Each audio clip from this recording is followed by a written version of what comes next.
आज का विषय है संप्रभुता, सॉवरेनिटी, जो हमारे संविधान में अपने देश के लिए गारंटीड है। किसी भी स्वतंत्र राष्ट्र की संप्रभुता उसकी जनता में निहित होती है, लेकिन ये हमको किसी सौगात में नहीं मिली।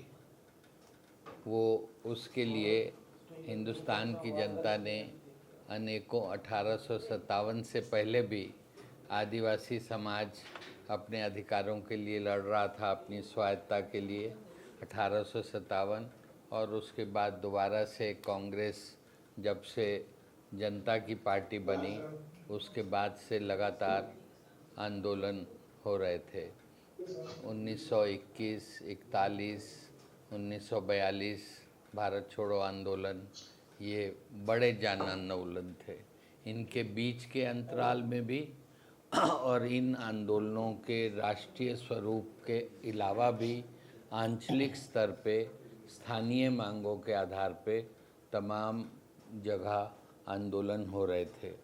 उन आंदोलनों का कुल प्रभाव है कि हमारी स्वतंत्र राजनीति एक लोकतांत्रिक ढर्रे से मोटे तौर पे संविधान के हिसाब से देखें तो 2014 तक तो निश्चित रूप से, और संविधान के लूप होल्स का पहला जो दुरुपयोग हुआ वो 1975 में हुआ, स्वतंत्रता पे बाधा डालने को आपात स्थिति की घोषणा से, जिसके लिए बाद में जिन लोगों ने वो घोषणा की उन्होंने और उस पार्टी ने इसके लिए माफ़ी भी मांगी और इसको एक ऐतिहासिक गलती बताया।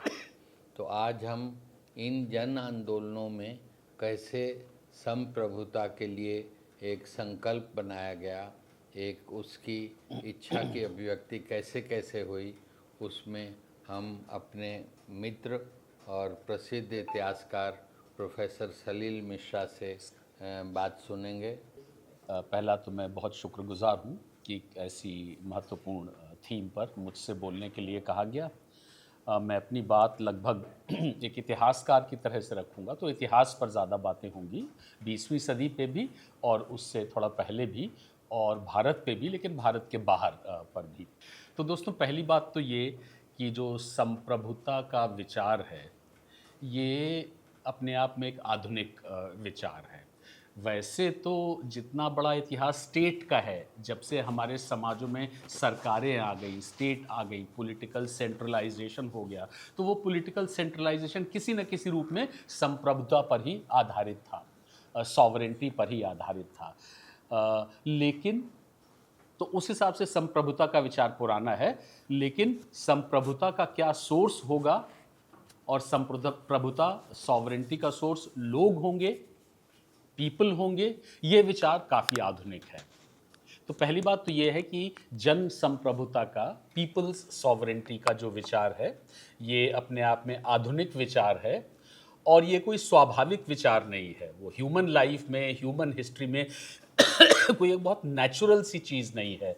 इसका एक अपना इतिहास है, बहुत बड़े बड़े संघर्ष इसको लेके हुए हैं और उन संघर्षों की उपलब्धि के रूप में ये विचार हमारे सामने आया है। तो उस कहानी को समझना बहुत महत्वपूर्ण है। तो पीपल्स सॉवरेंटी या जन संप्रभुता के विचार का इतिहास देखने के लिए हमें भारत से बाहर जाना होगा और 19-20वीं सदी से भी बाहर जाना होगा, पहले जाना होगा।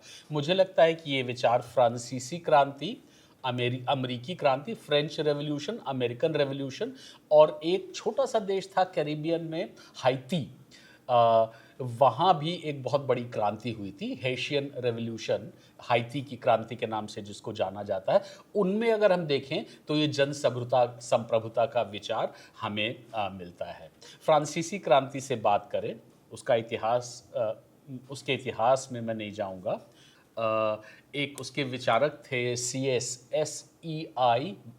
CSSEIYES, शायद मैं ठीक से उसका उच्चारण नहीं कर पा रहा हूँ। वो भी क्लर्जी थे, चर्च से जुड़े हुए थे, लेकिन उन्होंने बहुत महत्वपूर्ण एक आर्टिकल लिखा था, व्हाट इज़ थर्ड एस्टेट। उस समय दोस्तों फ्रांस का समाज जो है 3 एस्टेट्स में बटा हुआ था, क्लर्जी, नोबिलिटी मतलब लैंडलॉर्ड्स, एरिस्टोक्रेट्स, क्लर्जी और द थर्ड एस्टेट। तो थर्ड एस्टेट में किसान, आर्टिजान, मजदूर, ट्रेडर, बूर्जुआ क्लास, मिडिल क्लास, वो सारे के सारे आते थे। बहुत बड़ा क्लास था, लेकिन जो उनकी नेशनल असेंबली थी उसमें उसका प्रतिनिधित्व बहुत कम था।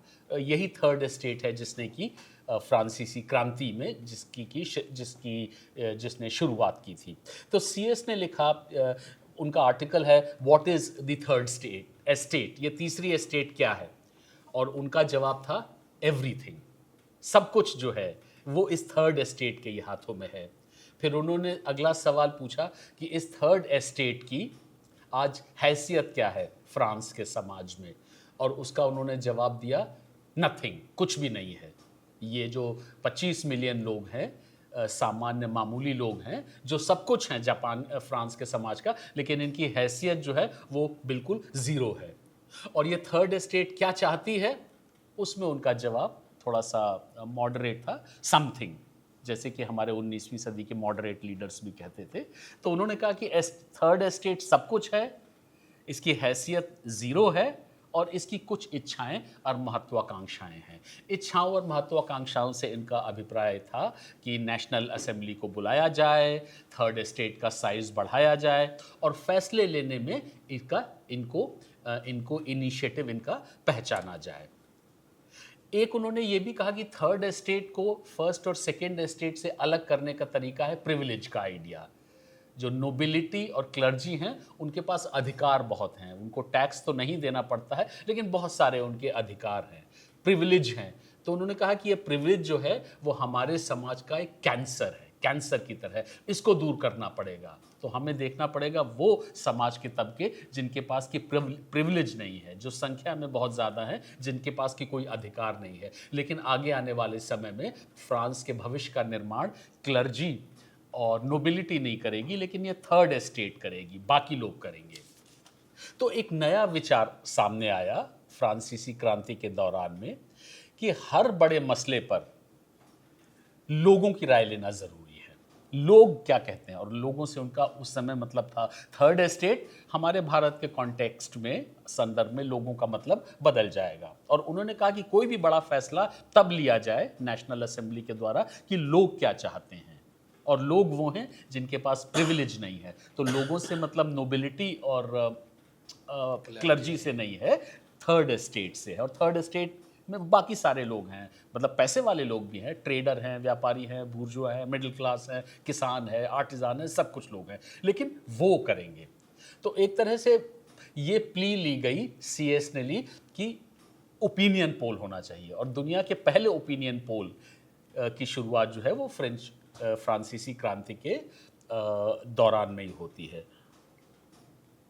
तो वो कहते हैं कि ग्रीवेंसेस की हमें अपनी लिस्ट बनानी होगी, और हमको अपनी ग्रीवेंस की लिस्ट, अपनी शिकायतों की फहरिस्त बना के राजा को भेजनी होगी, और फिर राजा उस पर फैसला करेगा।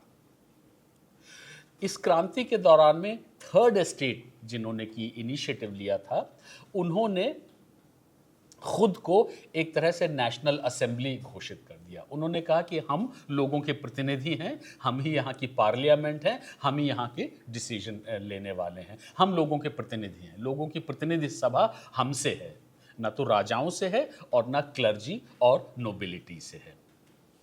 तो इसके बाद हिंसा तो बहुत होती है। मैं फ्रांसीसी क्रांति, आप लोग जानते हैं, उसका मैं कोई महिमा मंडन नहीं कर रहा हूँ। जितनी हिंसक क्रांति हुई वो तो बहुत ही ज़्यादा थी, कभी इस तरफ से कभी उस तरफ से, और बहुत सारे लोग इसीलिए थोड़ा झिझकते थे उसको एनलाइटनमेंट का हिस्सा मानने में। तो बहुत सारे स्कॉलर्स ने कहा कि एनलाइटनमेंट ख़त्म हो जाता है जब से फ्रांसीसी क्रांति शुरू होती है, इसलिए कि टेरर इतना है, और दोनों तरफ से टेरर है, किसी एक तरफ से नहीं है।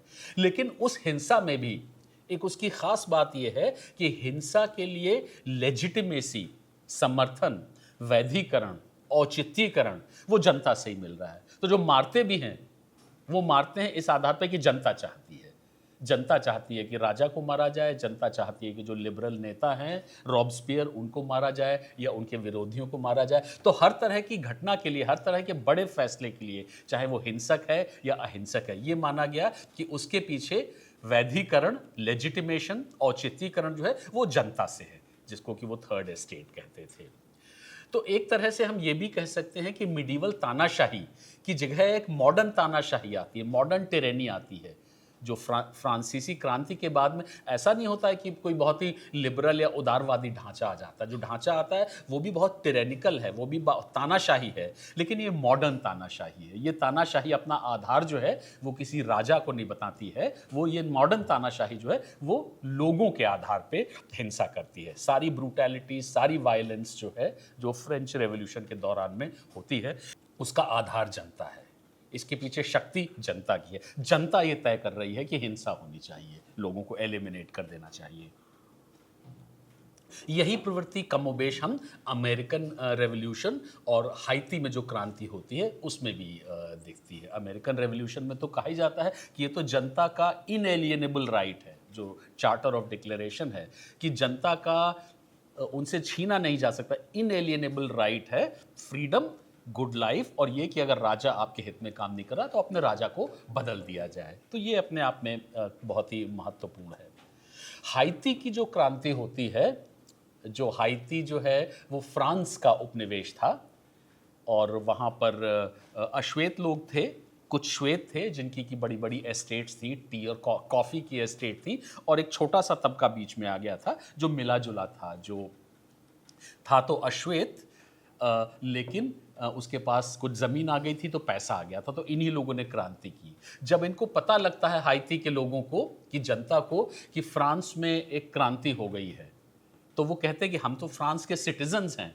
तो वो फ्रेंच नागरिक के आधार पे कहते हैं कि वहाँ क्रांति हो गई है और वहाँ स्लेवरी को बैन कर दिया गया है, तो यहाँ स्लेवरी क्यों है। तो उन्होंने कहा कि जो हमारी फ्रांस की सरकार है वो तो स्लेवरी को बैन कर रही है, लेकिन उनके जो प्रतिनिधि हैं जो हाइती में हैं, ये लोग स्लेवरी को बैन नहीं कर रहे हैं, इसलिए बैन होना चाहिए। तो वो इस आधार पे पहली अपनी क्रांति करते हैं।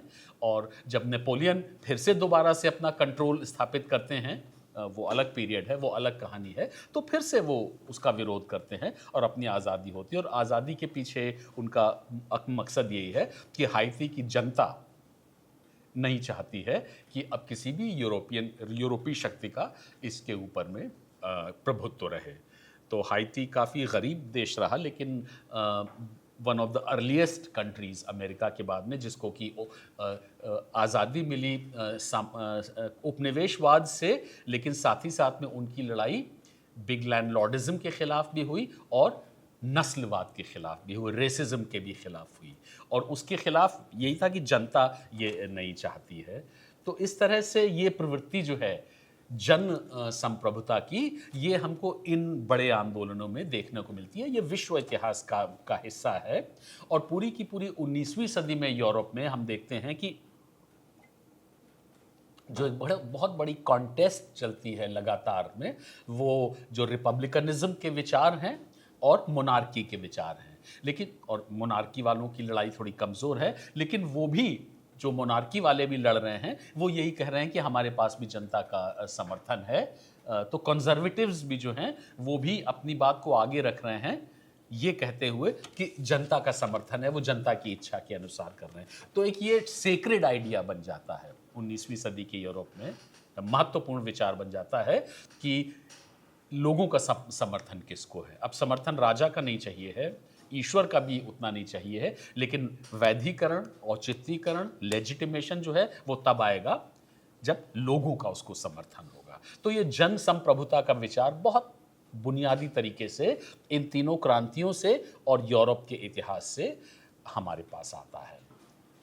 और इंग्लैंड को अगर छोड़ दिया जाए, जहाँ पर कि मैग्ना कार्टा 11वीं-12वीं सदी में हुआ था और 17वीं सदी में ग्लोरियस रेवोल्यूशन हुआ था, जिसमें कि राजा की सत्ता कम हुई और जो लोगों के प्रतिनिधि थे, हल्के फुल्के ही प्रतिनिधि थे जो पार्लियामेंट के थे, उनकी सत्ता बढ़ी। तो इंग्लैंड में तो ये जन संप्रभुता का विचार अलग रास्ते से आता है, लेकिन इसके अलावा लगभग सारी दुनिया में आधुनिक संप्रभुता, जन संप्रभुता का विचार क्रांति और विद्रोह के रास्ते से ही आता है और स्थापित होता है। तो ये जन संप्रभुता का विचार लोगों के संघर्षों से आता है, उनकी स्ट्रगल्स से आता है, यूरोप में भी और दुनिया के और हिस्सों में भी थोड़े से इसके अपवाद हैं। अब आते हैं भारत के ऊपर।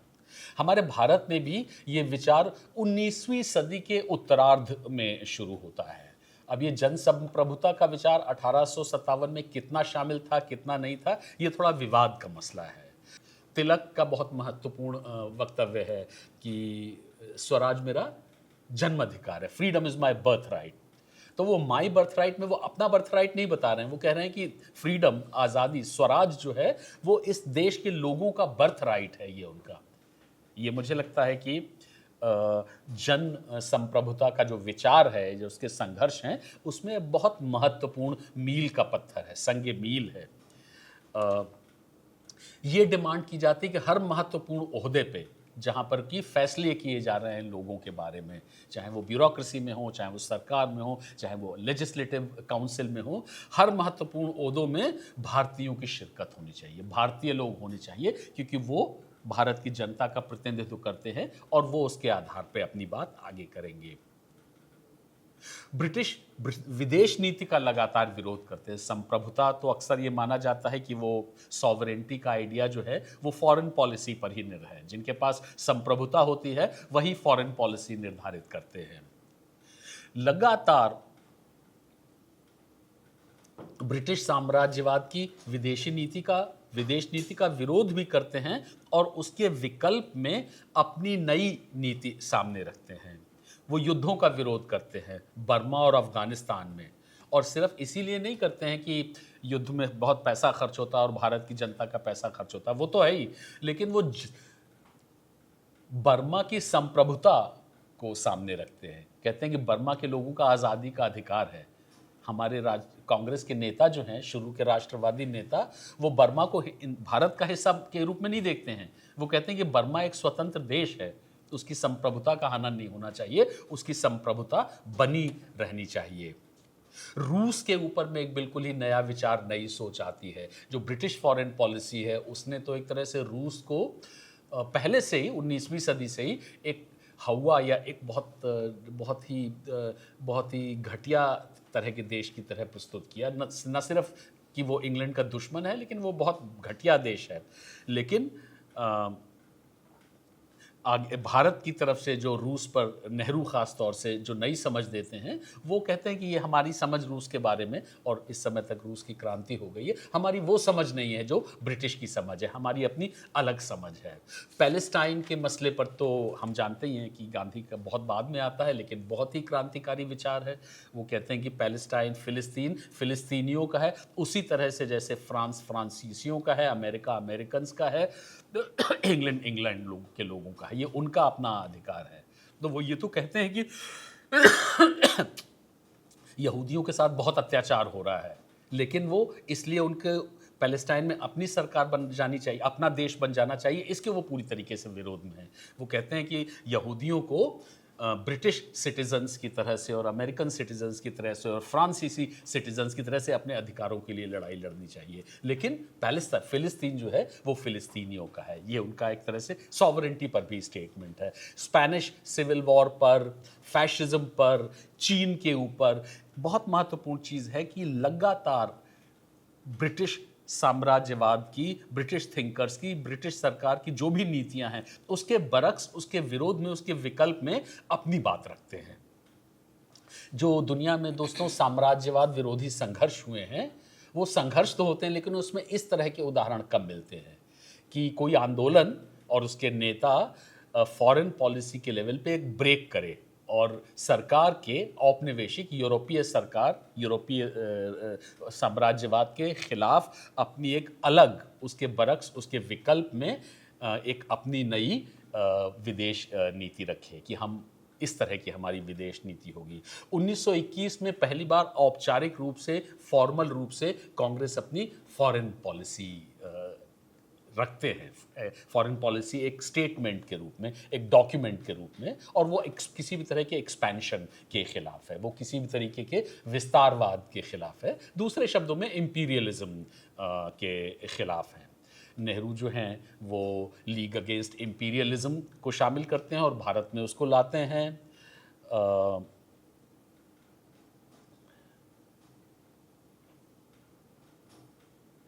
तो इस तरह से ये माना जाएगा कि संघर्ष के रास्ते से ही फ्रांसीसी रास्ते से लोक संप्रभुता का विचार जो है, ये पॉपुलर सॉवरेंटी का विचार, ये संघर्ष के रास्ते से ही यहाँ पर आता है, यहाँ पर स्थापित होता है। जब कर्जन ने 1905 में बंगाल विभाजन किया, जिसके खिलाफ, उसके विरोध में बहुत बड़ा स्वदेशी आंदोलन हुआ, लेकिन उसके खिलाफ स्वदेशी आंदोलन में कांग्रेस के भीतर से दो मुख्य आवाज़ें आई, दो मुख्य स्ट्रैंड, दो मुख्य विचार आए, और ये दोनों ही विचार कहीं ना कहीं पे जन संप्रभुता के विचार से ही निकल कर आते हैं। पहला विचार जो कि थोड़ा सा मॉडरेट, जो कि थोड़ा सा नरमपंथी विचार था, वो ये था कि ये जो फैसला ब्रिटिश सरकार ने किया है, ये जनता की मर्जी के खिलाफ है। मतलब ये फैसला बुरा क्यों है? इसलिए कि जनता की मर्जी के खिलाफ है, और सरकार को, ब्रिटिश सरकार को ये बात पता नहीं है। हमारे मॉडरेट लीडर ये कहते हैं कि ब्रिटिश सरकार ने ऐसा इसलिए किया है कि वो ये जानते नहीं है कि जनता इसके विरोध में है। तो हमें क्या करना चाहिए? हमें चिट्ठी लिख के, पेटिशन से, कैंपेन से उनको ये बताना चाहिए ब्रिटिश सरकार को कि ये जनता के हितों में नहीं है और जनता इसके खिलाफ है। और एक बार जब हम उनको बताएंगे सरकार को, तो वो मान जाएंगे कि ये जनता के खिलाफ है और इस फैसले को वापस ले लेंगे।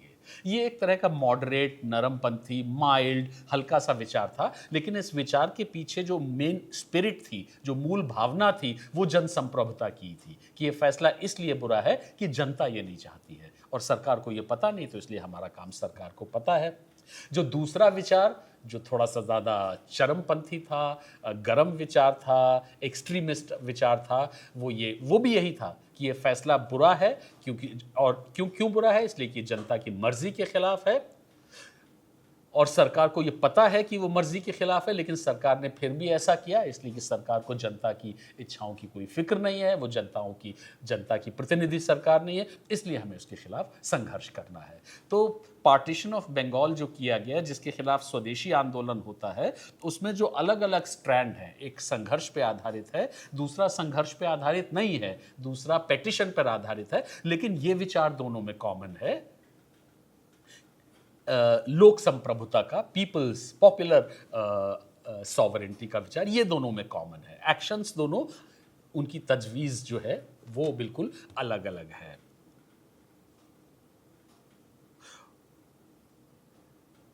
और यहां तक सरकार ने भी यही कहा, सरकार ने जिस फैसले को सही ठहराया बंगाल के विभाजन का, उन्होंने भी ये कहा कि ये फैसला सही इसलिए है कि जनता ये चाहती है। तो उन्होंने वकालत की, उन्होंने भी कहीं ना कहीं पे, आधुनिक विचार जब आ जाते हैं तो उनको दरकिनार करना मुश्किल होता है, तो सरकार भी अपने फैसले को सही ठहरा रही है इसी आधार पे। तो सरकार, खासतौर से मुस्लिम्स को सामने लाके ब्रिटिश सरकार ने कहा कि मुस्लिम्स जो हैं वो ये पार्टीशन चाहते हैं और इसलिए होना चाहिए। तो एक तरह से सरकार, मॉडरेट लीडरशिप और एक्सट्रीमिस्ट लीडरशिप, तीनों जो है एक विचार का मूल्यांकन, एक फैसले का, एक डिसीजन जो है कि जो कि बहुत बड़ा है, उसका मूल्यांकन वो उसी आधार पे कर रहे हैं कि जनता क्या चाहती है, जनता की क्या सोच है। तो इस तरीके से धीरे धीरे जन संप्रभुता का, पीपल्स सॉवरेंटी का विचार जो है, ये एक तरह से स्थापित होता है, न सिर्फ आंदोलनों में,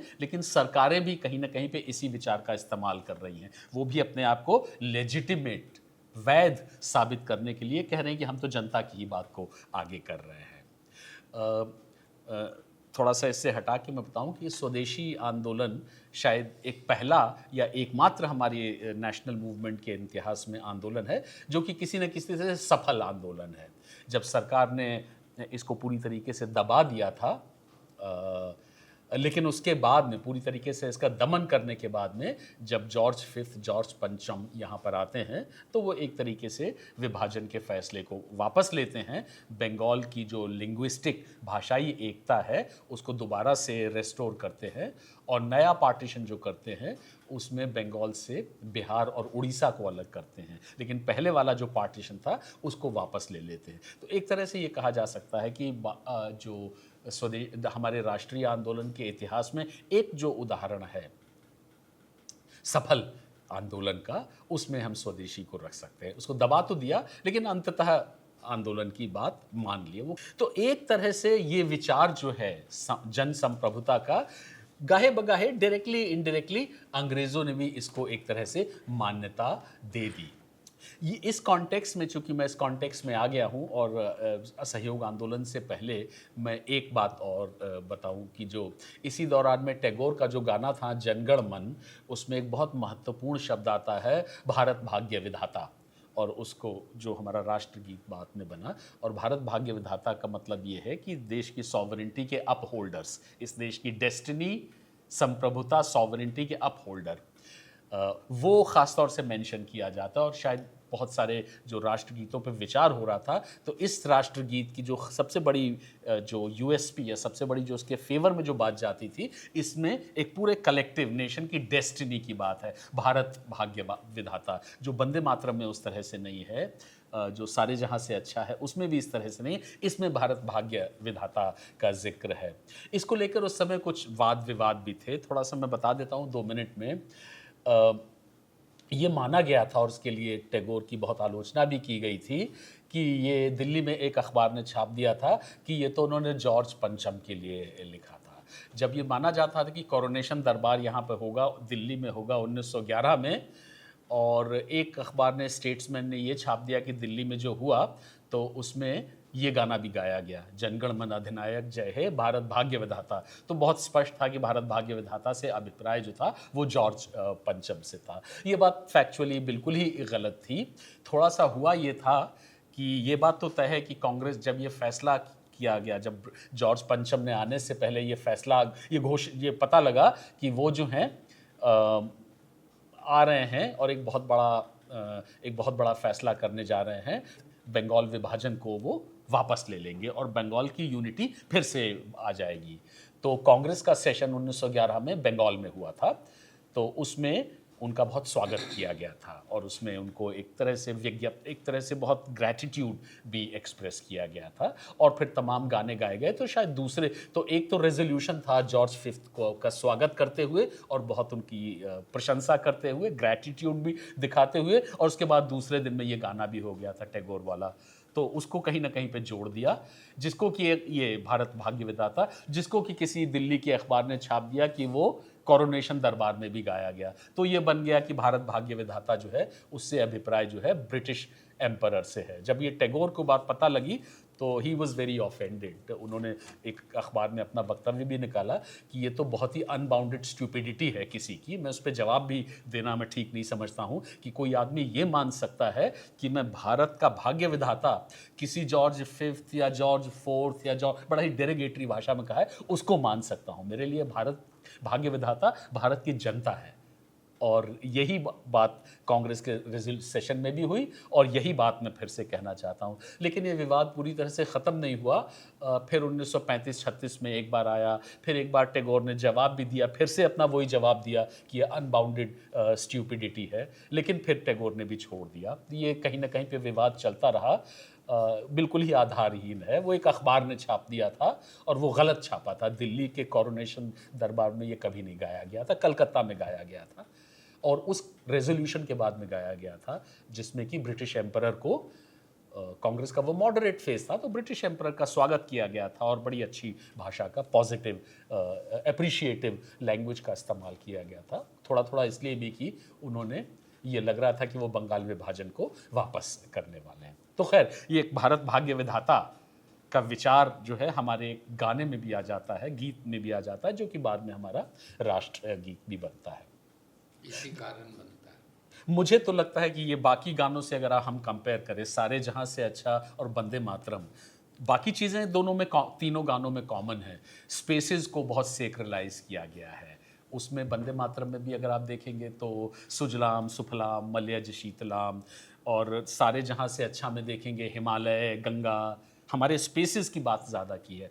जनगण मन में तो पंजाब, सिंध, गुजरात में वो सब तो कॉमन है, लेकिन एक एडिशनल बात जो जनगण मन में है वो ये है कि भारत भाग्य विधाता, भारत के डेस्टिनी को डिसाइड करने वाले लोग भारत के लोग हैं। तो अल्टीमेटली ये विचार जो है सॉवरेंटी का और जन सॉवरेंटी का है, वो बाकी गानों में नहीं है, ना तो इकबाल वाले गाने में है और ना ही बंकिम वाले गाने में है। तो आधुनिक राजनीति में जो जन संप्रभुता का विचार स्थापित होता है जब हमारी राजनीति आगे बढ़ती है तो उसमें दो अड़चनें आती हैं। पहली अड़चन तो आती है क्लास से, वर्ग से, और दूसरी धर्म और जाति से या एथनिसिटी से। जन सॉवरेंटी का आधार एक तरह से सर्वसम्मति का, कॉन्सेंसस का आधार है। आपको कॉन्सेंसस स्थापित करनी पड़ेगी, और कोई भी नेशनल कॉन्सेंसस राष्ट्रीय सर्वसम्मति स्थापित करने में एक तो क्लास का विचार आड़े आता है कि भाई पूंजीपति वर्ग है और मजदूर वर्ग है, जमींदार हैं और किसान हैं, उनके हित एक से कैसे हो सकते हैं, एक कॉमन सॉवरेंटी दोनों की कैसे हो सकती है। तो क्लास का क्या करेंगे, और दूसरा धर्म और जाति, कि हमारा समाज जो है वो ऑलरेडी धर्मों में और जातियों में बटा हुआ है, तो इनके धार्मिक और जातिगत जो फर्क हैं उनसे ऊपर उठते हुए कैसे एक नेशनल कॉन्सेंसस और सॉवरेंटी बनाई जाए। ये माना जाता था कि हर बड़ी मांग जो है, जो कि रखी जा रही थी, वो किसी न किसी मसले पर इन दोनों आधार पे, या तो क्लास के आधार पे और या रिलीजन या जाति के आधार पर बट सकती है, और एक बार को बट जाएगी तब फिर वो एक जन संप्रभुता का विचार कमज़ोर होगा, नेशनल सॉवरेंटी का विचार कैसे बनेगा। ये हमारे राष्ट्रीय आंदोलन के सामने और हमारे नेताओं के सामने एक बहुत बड़ी चुनौती थी, और ये चुनौती कभी भी ख़त्म नहीं हुई। एक तरह से आज भी वो चुनौती है हमारे सामने। इसको लगातार निगोशिएट करना होगा। कोई ऐसा मोमेंट नहीं आता है, लम्हा क्षण नहीं आता जब हम ये कहें कि अब ये चुनौती का हमने सफलतापूर्वक निपटारा कर दिया है। दोस्तों, इतिहासकारों का मानना है कि राउलेट सत्याग्रह, जो राउलेट एक्ट के खिलाफ हुआ था, जिसके अनुसार जो विश्व युद्ध के बाद में सरकार ने फैसला किया था कि बगैर किसी वारंट के, बगैर अपील के किसी को भी जेल में काफ़ी समय तक बंद रख सकते हैं, गांधी ने इसके खिलाफ आंदोलन किया था। राउलेट सत्याग्रह ये साम्राज्यवादी इतिहास में हमारा पहला उदाहरण था, भारत के साम्राज्यवादी इतिहास में, जिसमें एक मॉडर्न पॉलिटिकल कम्युनिटी की अवधारणा थी। उसमें धर्म, वर्ग, कोई भी मसला नहीं था, वो पूरे सारे भारतीय लोगों की मांग के रूप में गांधी ने सामने रखी थी। तो इसको एक बहुत बड़ा संग मील का पत्थर भी हम मान सकते हैं, राउलेट सत्याग्रह को जन संप्रभुता के विचार में। ये जलियांवाला बाग से कुछ पहले हुआ था, 2-3 हफ्ता पहले शुरू हुआ था, पंजाब में सबसे सक्रिय था, और पंजाब में इसकी परिणति जो है वो जलियांवाला बाग में हुई। जलियांवाला बाग हत्याकांड जो अप्रैल 1919 में हुआ था, उसके बाद इस दिशा में एक और बहुत महत्वपूर्ण डेवलपमेंट होता है। वो महत्वपूर्ण डेवलपमेंट ये है कि जलियांवाला बाग से पहले के बारे में ये माना जाता था कि जो संप्रभुता का विचार है वो अलग अलग 2 धाराओं में बटा हुआ है और 2 अलग अलग धाराओं में बह रहा है, फ्लो कर रहा है। पहला तो यही है कि किसानों का और निम्न वर्गों का एक जुझारू आंदोलन जो कि हिंसा पर आधारित है, जिसमें यूनिटी एक ख़ास मोमेंट या किसी एक एपिसोड घटना पे होती है, फिर वो ख़त्म हो जाती है, लेकिन वो हिंसक भी है, स्पॉन्टेनियस भी है, स्वतः स्फूर्त है। और दूसरा है मध्यम वर्ग का मॉडरेट संप्रभुता का विचार, नेशनलिज्म का विचार, जो कि थोड़ा हल्का है, जो कि थोड़ा लीगल है, जो कि कॉन्स्टिट्यूशनल है, जो कि लीगैलिटी के ऊपर आधारित है, बहुत माइल्ड भी है। और ये 2 इनकी अपनी अलग अलग पैरेलल एग्जिस्टेंस है, इनमें कहीं ये कहीं मिल नहीं रहे हैं। एक तरफ किसानों का और निम्न वर्गों का जुझारू विचार है, और दूसरी तरफ मिडिल क्लासेस का एक हल्का मॉडरेट कॉन्स्टिट्यूशनल लीगल विचार है। जलियांवाला बाग ने इन दोनों को ऐसा, दोनों ही लोगों को, जो हमारे मिडिल क्लास और एलीट थे और जो किसान और निम्न वर्ग के लोग थे, दोनों को ऐसा झकझोरा जलियांवाला हत्याकांड ने कि उसके बाद से ये दोनों एक दूसरे के काफ़ी नज़दीक आते हैं। गांधी की भी इसमें बहुत बड़ी कोशिश थी कि किसान तो आए लेकिन नॉन वायलेंस भी रहे, और बड़े क्लास के लोग, मिडिल क्लास के लोग, एलीट अभिजात वर्ग के लोग भी इस कॉन्सेंसस में आए, लेकिन इस कॉन्सेंसस में आए कि वो लोअर क्लासेस की, किसानों की, मजदूरों की मांगों और उनके बारे में थोड़ा सा सेंसिटिव रहें, संवेदनशील रहें, दोनों एक दूसरे के। और ऐसा होता भी है हमारे राष्ट्रीय आंदोलन में। ये जो दो पैरेलल ट्रैक चल रहे हैं, ये जलियांवाला के बाद में एक दूसरे के काफ़ी नज़दीक आते हैं। ये प्रक्रिया बहुत आसान नहीं थी, इनका मर्ज कर जाना तो बहुत मुश्किल होता है, और मैं ये कह भी रहा हूँ कि ये मर्ज नहीं भी हुए थे, लेकिन दोनों काफ़ी एक दूसरे के नज़दीक आ गए थे। इन प्रक्रियाओं में अंतर्निहित टकराव रहता है, तनाव रहता है, एक अंतर्द्वंद, एक अंतर्विरोध काफ़ी समय तक बना रहता है। वो कई तरीकों से दिखता भी है, लेकिन फिर भी एक बहुत बड़ी उपलब्धि जो है इस दौर की है हमारे जनसंप्रभुता के विचार पे, कि ये दो अलग अलग पैरेलल स्ट्रीम्स जो हैं ये पास में आती हैं, एक दूसरे के बहुत नज़दीक आती हैं, और एक ही ऑर्गेनाइजेशन के फ्रेमवर्क में, एक ही आइडियोलॉजी के तहत। 1920 के बाद में अब ये कहने का कोई मतलब नहीं होता है कि ये इलीट नेशनलिज्म है और ये पीपल्स नेशनलिज्म। नेशनलिज्म तो एक है, उसमें उसके दावेदार, उसके स्टेक होल्डर्स वो तमाम तरह के लोग हैं। उसमें इलीट भी शामिल हैं, पूंजीपति भी शामिल हैं, थोड़े बहुत छोटे मोटे ज़मींदार भी शामिल हैं, किसान भी शामिल है, मध्य वर्ग तो है ही। तो उस तरह से ये एक बड़ी उपलब्धि इस दौर की है। फिर भी ये तय है, निश्चित है, कि जलियांवाला बाग के बाद में 2-3 बातें काफ़ी तय हो गई, और जिनका आज की हमारी जो चर्चा है उसके लिए ख़ास महत्व है। 3 बातें।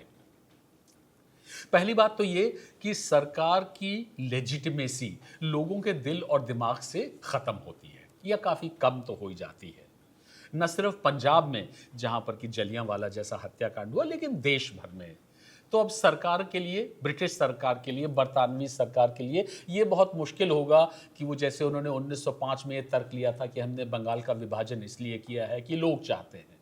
अब सरकारों के लिए, ये ब्रिटिश सरकार के लिए मुश्किल हो गया। तो सरकार की लेजिटिमेसी काफ़ी ख़त्म हो जाती है। सरकार का कंट्रोल लोगों के दिल और दिमाग से धीरे धीरे जो वर्चस्व है वो कम होने लगता है। अब लोग, चाहे वो एलीट वर्ग के लोग हो या चाहे वो नीचे के वर्ग के लोग हों, वो सरकार को अपनी लेजिटिमेसी का, अपनी सॉवरेंटी का सोर्स नहीं मानते हैं, वो सरकार को उसके विरोध में मानते हैं। दूसरा यही कि सरकार की लेजिटिमेसी, वर्चस्व कम होता है, ख़त्म धीरे धीरे होने की कगार पे आ जाता है। जनसंप्रभुता का विचार ज़्यादा स्थापित होता है। जो हमारा अभिजात वर्ग भी है, वो भी अब ये नहीं कहता कि अलग अलग संप्रभुताएं हैं भारत देश के, भारत समाज के लिए।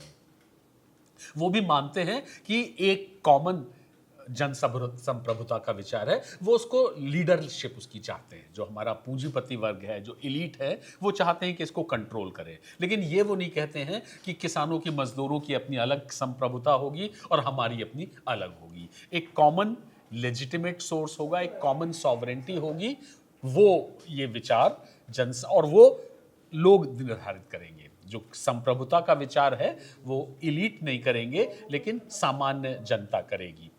तो ये विचार पूरी तरीके से स्थापित हो जाता है, और ये भी विचार स्थापित हो जाता है। तीसरी बात जो स्थापित हो जाती है, वो भी, ये भी तय हो जाता है कि अब जनसंप्रभुता संघर्ष और प्रोटेस्ट के रास्ते से ही लोगों तक पहुंचेगी। लोगों तक पहुंचने का कोई लीगल, कोई कॉन्स्टिट्यूशनल, कोई मॉडरेट रास्ता नहीं है। वो संघर्ष और प्रोटेस्ट के रास्ते से धीरे धीरे लोगों तक पहुंचेगी। मतलब फ्रांसीसी क्रांति वाले रास्ते से पहुंचेगी, हिंसा उतनी नहीं होगी। वो ब्रिटिश रास्ते से नहीं पहुंचेगी, जिसमें कि धीरे धीरे लगता है कि पावर जो है लोगों के रिप्रेजेंटेटिव्स के पास में आ रही है। जो हमारा असहयोग आंदोलन था, उसमें हम देखते हैं कि ये विचार धीरे धीरे फैलता है। किसान जो हैं वो इस विचार के अंतर्गत आते हैं। एक तरीके से राष्ट्रीय आंदोलन में जो लामबंदीकरण है, जो मोबिलाइजेशन है, और नेशनल मूवमेंट के मोबिलाइजेशन का मतलब होता है कि उसके जो विचार हैं सॉवरेंटी के, उनका भी विस्तार हो रहा है, वो भी लोगों तक पहुंच रहे हैं। तो वो एक अपवर्ड स्पाइरल की तरह है। स्वदेशी आंदोलन में शहर के लोग काफ़ी शामिल थे, छात्र लोग तो शामिल थे, लेकिन शहर के लोगों का खास तौर पे आंदोलन था, गांव तक नहीं पहुंचा था। असहयोग आंदोलन जो शुरू होता है 1920 से 22 तक चलता है, वो किसानों तक भी पहुंचता है, वो गांव तक भी पहुंचता है। तो गांव में राष्ट्रीय आंदोलन पहली बार बड़े पैमाने पे पहुंचता है असहयोग आंदोलन के द्वारा। जो इसके बाद में होता है अगला बड़ा आंदोलन 1930 और 40 के बीच में होता है सिविल नाफरमानी उसमें छात्र, महिलाएं और ट्राइबल्स काफ़ी बड़े पैमाने पे आते हैं। सेंट्रल प्रोविंसेस में फॉरेस्ट सत्याग्रह होता है और वो जब एक बार को आ जाते हैं तो फिर वो जो जन संप्रभुता का विचार है वो उस विचार में वो काफ़ी शामिल हो जाते हैं। और अंततः जो इसी में सॉल्ट का बहुत बड़ा मसला है। सॉल्ट तो हमारी सॉवरेंटी से जुड़ा ही हुआ है। बहुत सारी किताबों में सॉल्ट एंड सॉवरेंटी इस तरह के आपको आर्टिकल मिलेंगे जो गांधी नमक आंदोलन शामिल करते हैं। नमक आंदोलन के बारे में मैं छोटी सी एक बात बता दूं कि अक्सर हम लोग ये मान लेते हैं कि इसका सिर्फ एक प्रतीकात्मक महत्व था। आखिरकार नमक पर आंदोलन गांधी ने किया था कि नमक से टैक्स हट जाना चाहिए और मोनोपोली हट जानी चाहिए। पूरी बात अंग्रेज़ों ने नहीं मानी थी, लेकिन इसका प्रतीकात्मक महत्व तो था ही, इसलिए कि नमक लोगों की ज़िंदगी से जुड़ा है। लेकिन सिर्फ प्रतीकात्मक नहीं भी था, सॉल्ट पे बहुत हाई टैक्स था। लगभग 3% ऑफ टोटल रेवेन्यू ब्रिटिश सरकार का था वो नमक से आता था। तो 850 मिलियन पाउंड्स जो थे, जो सरकार का टोटल रेवेन्यू उस समय था, उसमें 25 मिलियन पाउंड्स जो हैं वो सॉल्ट से आते हैं। तो मुझे लगता है कि सॉल्ट थोड़ा महंगा आइटम रहा होगा और सब जगह तो लोगों को नमक बनाने की सुविधा थी नहीं। तो साइकोलॉजिकल के अलावा एक बहुत ही रियल, एक कॉन्क्रीट भी मसला था जो कि गांधी ने रखा होगा। तो सिर्फ प्रतीकात्मक नहीं था, सॉल्ट एक बड़ा मसला था। खैर, सिविल नाफरमानी के आंदोलन में और नए नए सेक्शंस आते हैं और वो भी फिर ये विचार जो है सॉवरेंटी का विचार उन तक पहुंचता है। और अंततः 1942 में जो भारत छोड़ो आंदोलन हुआ उसका बड़ा महत्व एक यही है कि उसमें कोई मांग ही नहीं थी। वो बड़ा एक अजीब, बहुत ही अनयूजुअल, बहुत ही अलग तरह का आंदोलन है। उसमें बस एक ही मांग रखी गई है जनता की तरफ से, गांधी जनता की तरफ से रखती है, और वो मांग भी क्या है? वो ये है कि आप भारत छोड़ के चले जाइए। मतलब ये तो नॉन नेगोशिएबल है, कोई भी सरकार आपके कहने से थोड़ी छोड़ के चली जाएगी। तो इस मांग के द्वारा एक तरह से किसी भी तरह का नेगोशिएशन का रास्ता बंद हो जाता है। ब्रिटिश चाहे तब भी नेगोशिएट नहीं कर सकते। अब ये है कि ये फैसला भारत की जनता करेगी। भारत की जनता ने अपने प्रतिनिधियों के द्वारा ये मांग तय कर दी है कि अब हम आपको नहीं चाहते, आप भारत छोड़ के चली जाइए। तो ये बहुत अजीब सा है। पूरा जो सॉवरेंटी का आइडिया है, पीपल्स, जन संप्रभुता का आइडिया है, उसमें एक नई बात भी जुड़ जाती है कि वो नॉन नेगोशिएबल है। वो हमें नेगोशिएट करना ही नहीं है। नेगोशिएशन पहले होती थी कि भाई बंगाल का विभाजन आप वापस ले लीजिए, सॉल्ट पर से टैक्स हटा दीजिए, इंपोर्ट ड्यूटी कम कर दीजिए, ये कर दीजिए, वो कर दीजिए। अब तो ये है कि सॉवरेंटी का आइडिया तो आ गया है, लेकिन वो नॉन नेगोशिएबल है। उसमें आपको कुछ करना, आपको सिर्फ छोड़ के जाना है। तो ये भी है कि सॉवरेंटी का आइडिया का जो जन संप्रभुता का विचार है, हमारा क्विट इंडिया मूवमेंट उसमें एक इजाफा जो करता है वो ये करता है कि वो इस विचार को पूरी तरीके से नॉन निगोशिएबल बना देता है। तो एक तरह से वो ये तीनों विचार जो हैं, जो मैंने पहले रखे कि अब सरकार की लेजिटिमेसी का अंत है, उसकी कोई लेजिटिमेसी नहीं है, लोगों को दिल और दिमाग से सरकार का प्रभुत्व, उसका वर्चस्व कम हो रहा है और अंततः पूरी तरीके से कम हो जाना चाहिए। संप्रभुता का मतलब किसी एक वर्ग की, किसी अभिजात वर्ग की संप्रभुता नहीं है, या अलग अलग संप्रभुताएं नहीं है, एक संप्रभुता है और वो जन संप्रभुता है। इलीट को भी उसमें शामिल होना होगा, बिरला टाटा को भी उसमें शामिल होना होगा। वो उसको कंट्रोल कर सकते हैं, वो उसको हेजेमोनाइज कर सकते हैं, लेकिन वो अपनी अलग कोई स्ट्रीम संप्रभुता की नहीं चला सकते हैं। उनको इसी जन संप्रभुता के दायरे में ही अपना लीडरशिप, अपनी मांग, अपना कंट्रोल, अपना फायदा देखना होगा। और तीसरा बड़ा विचार ये कि जनसंप्रभुता का रास्ता उसको स्थापित होगा संघर्ष और प्रोटेस्ट के द्वारा में, किसी लीगल या कॉन्स्टिट्यूशनल रास्ते से नहीं हो। कि 1939 में जब अंग्रेज सरकार ने, जब विश्व युद्ध की शुरुआत हुई और उन्होंने भारत को शामिल कर लिया, कहा कि भारत भी, चूंकि भारत एक उपनिवेश है, ब्रिटिश साम्राज्य का हिस्सा है, ब्रिटिश साम्राज्य युद्ध में है तो भारत भी युद्ध में हो गया। तो ये माना गया कि ये संप्रभुता का वायलेशन है। और सिर्फ इसी ग्राउंड पे जो कांग्रेस की प्रोविंसेस में, सूबों में कांग्रेस की सरकारें चल रही थी, सबने इस्तीफा दे दिया। सिर्फ 2-2.5 साल के लिए रही और सबने इस्तीफा दे दिया। जहां कांग्रेस की सरकारें नहीं थी वो 6-7 साल तक, इनफैक्ट 9-10 साल तक चलती रही। 1937 के बाद में सारी कांग्रेस सरकारों ने इस्तीफा दे दिया, और सिर्फ इसी ग्राउंड पे कि हमारी संप्रभुता का हनन है, उसका वायलेशन है। आपने ये कैसे तय कर दिया कि हम युद्ध में हैं? हमसे पूछिए तो। और ये बावजूद इसके था कि गांधी और नेहरू दोनों लोग, दोनों की सोच जो है वो काफ़ी काफ़ी मित्र राष्ट्रों के पक्ष में थी। गांधी का वक्तव्य तो सुना ही है कि उन्होंने कहा कि जब वेस्टमिंस्टर पे बॉम्ब डाला जाएगा तो मैं तो इस विचार से ही मुझे बहुत बुरा लगता है। तो वो बड़ा सिंपैथेटिक हैं ग्रेट ब्रिटेन की तरफ। और नेहरू भी कहते हैं कि भाई फैशिज्म से तो हम भी चाहते हैं कि लड़ाई लड़ी जाए, ये दुनिया के सामने खतरा है फैशिज्म का, और हम चाहते हैं कि वो सारे लोग जो फैशिज्म से लड़ रहे हैं, मतलब अमेरिका, इंग्लैंड, फ्रांस, हम उनको समर्थन करना चाहते हैं। यहाँ तक तो है।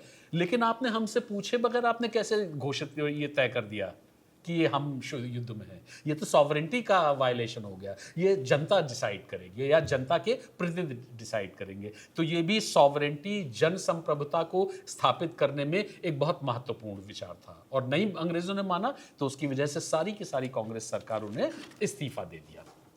दोस्तों, इसके बाद मतलब 42 के बाद, 42 में कांग्रेस बैन हो जाती है, जेल में है सारे नेता, कोई कांग्रेस की गतिविधि नहीं है। 1945 में बैन उठता है। तो इसके बाद के सारे जो आंदोलन और गतिविधियां हैं, उनके पीछे सबसे बड़ा तर्क यही होता है कि ये जनता की इच्छा है।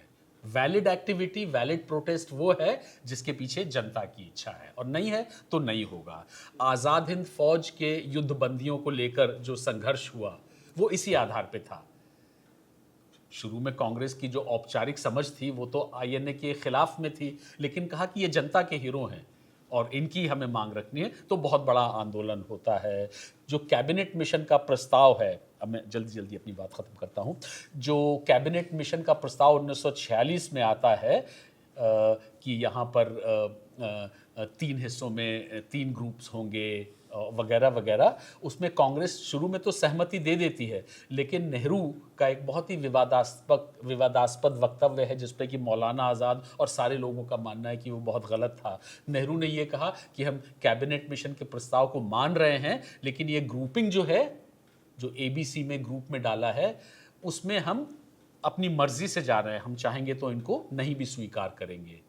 ये नेहरू ने क्यों कहा? एबीसी ग्रुपिंग के बारे में थोड़ा। हाँ, तो सरकार ने ये कहा था कि एक कॉन्स्टिट्यूएंट असेंबली बनेगी और एबीसी ग्रुप में हम देश को 3 हिस्सों में बांटेंगे, मतलब प्रोविंसेस के अलावा ग्रुप भी होंगे। तो वो धर्म के ही आधार पे किया गया था। एक ग्रुप तो हो गया था जिसमें कि पंजाब, सिंध और नॉर्थ वेस्टियर फ्रंटियर प्रोविंसेस जो मुस्लिम मेजॉरिटी था, और एक हो गया था बंगाल और असम जो भी मुस्लिम मेजॉरिटी था, और बाकी बीच में जो था वो हिंदू मेजॉरिटी था। तो धर्म के आधार पे 3 ग्रुप्स कर दिए गए थे, और ये माना गया कि ये अपनी अलग अलग चाहेंगे तो अपनी कॉन्स्टिट्यूएंट असेंबली अलग बनाएंगे, फिर इकट्ठी एक कॉमन कॉन्स्टिट्यूएंट असेंबली आएगी। नेहरू ने ग्रुपिंग का विरोध इस ग्राउंड पे किया था, जिसको कि शायद लोगों को जानना चाहिए। असम में इसको लेके बहुत विरोध था, और असम के जो नेता थे गोपीनाथ बोरदोलोई, उन्होंने कहा कि ये किस तरीके से आप मेजॉरिटी डिसाइड कर रहे हैं? असम मुस्लिम मेजॉरिटी क्षेत्र नहीं है, वो कांग्रेस प्रोविंस है, उसको हमारे इस ग्रुपिंग में होना चाहिए, वो बंगाल की ग्रुपिंग में कैसे है? और उन्होंने नेहरू को चिट्ठी लिखी कि हमारे यहाँ पर बहुत इसको रोष है। और नेहरू ने थोड़ा सा अनपॉपुलैरिटी को भी रिस्क किया, थोड़ा सा अपने कांग्रेस के और नेताओं को भी रुष्ट किया। मौलाना आज़ाद भी थोड़ा इस बात से खुश नहीं थे, लेकिन नेहरू ने कहा कि आसाम की जनता की इच्छा है, मेरी अपनी इच्छा नहीं है। और अगर आसाम की जनता ये बात कह रही है, अपने प्रतिनिधियों के द्वारा ये बात कह रही है कि असम बंगाल का हिस्सा नहीं है, असम इस ग्रुप का हिस्सा है, तो नेहरू ने रखा उसको अपनी। तो ये भी कहीं ना कहीं पे हर बड़े विचार के पीछे, हर बड़ी जो मांग थी उसके पीछे ये था कि लोग क्या कह रहे हैं, जनता क्या कह रही है। हम लीडर तो हमारी अपनी पोजीशन है, लेकिन लोग क्या कह रहे हैं। तो कैबिनेट मिशन प्रस्ताव को मानने के बाद भी जब ये हुआ कि आसाम की जनता ये नहीं चाहती है, तो नेहरू ने कहा कि हम कैबिनेट मिशन प्रस्ताव को मानते हैं, हम अंतरिम सरकार बनाएंगे, लेकिन आसाम की जनता का भी हमें सम्मान करना है। हम उनके विचारों को पूरी तरीके से कैसे नकार सकते हैं। तो जनता की इच्छा, सर्वसम्मति, जनप्रभुता, ये एक तरह से मंत्र बन जाते हैं, ये बड़े सेक्रेड आइडियाज बन जाते हैं कि आप इनको वायलेट नहीं करेंगे। और दोस्तों, यही वजह है कि कांग्रेस विभाजन का बहुत विरोध नहीं करती है। कांग्रेस के सारे नेताओं को एक समय में ये लगने लगता है कि जो सांप्रदायिक डिवाइड जो है वो बहुत ज़्यादा हो गया है, वो लोगों में नीचे तक चला गया है, लोगों की भी कहीं ना कहीं पे इच्छा हो गई है। मुस्लिम्स का सांप्रदायिकरण मुस्लिम लीग के द्वारा हो गया है और हिंदुओं का भी सांप्रदायिकरण हो रहा है, तो विभाजन जो है वो कहीं ना कहीं पे लोग भी उसको देखने लगे हैं कि ये उनकी भी इच्छा इस दिशा में हो रही है। इस वजह से वो बहुत उसका विरोध नहीं कर पाते हैं। कोई एक गांधी की सभा थी जिसमें किसी पत्रकार ने उनसे पूछा कि आप तो भूख हड़ताल पे बैठ जाते हैं, आप तो अनशन कर लेते हैं, आप तो सत्याग्रह करते हैं, देश का विभाजन होने जा रहा है, आप क्यों नहीं इसके खिलाफ कुछ करते हैं सत्याग्रह। तो गांधी ने कहा कि मैं किसके खिलाफ सत्याग्रह करूं, मैं तो सत्याग्रह करता था, लेकिन यहाँ पर क्या है, उन्होंने कहा कि मुसलमान चाहते हैं खालसा, उससे उनका मतलब था सिख चाहते हैं, हिंदू भी चाहते हैं, सबका बंटवारा हो गया है, सब आपस में बट गए हैं, मैं क्या करूं, मैं किसके खिलाफ सत्याग्रह करूं, कौन मेरी बात सुनेगा, it's a lonely furrow for me. तो आप क्या कर सकते हैं और क्या नहीं कर सकते हैं, इस बात का भी निर्धारण इसी बात से हो रहा है कि लोगों की इच्छा कहां तक है, लोग क्या चाहते हैं। तो जन संप्रभुता, लोगों की इच्छा आपको मोटिवेट कर रही है, आपकी राजनीति को आगे भी बढ़ा रही है, लेकिन आपकी राजनीति को किसी एक खास दिशा में जाने से रोक भी रही है। बहुत कुछ आप कर भी नहीं पा रहे हैं, लीडरशिप की चॉइस को वो रेस्ट्रिक्ट भी कर रही है। तो हमारे राष्ट्रीय आंदोलन के दौरान में जो संप्रभुता का विचार जो आता है, जो डेमोक्रेसी के थ्रू आता है, संघर्ष के थ्रू आता है, प्रोटेस्ट के थ्रू आता है, और उसमें लीडरशिप का बहुत महत्व है, लेकिन वो सिर्फ लीडर्स को उतनी पावर नहीं देता है, वो लीडर्स को रेस्ट्रिक्ट भी करता है। हमारे लीडर्स जो है वो जनसंप्रभुता से अपनी मजबूती भी लेते थे, गांधी, नेहरू, पटेल, राजेंद्र प्रसाद, लेकिन वो रेस्ट्रिक्टेड भी होते थे कि भाई अगर लोग ये नहीं चाहते हैं तो हम 8, 10, 20, 100, 50 लोग क्या कर पाएंगे।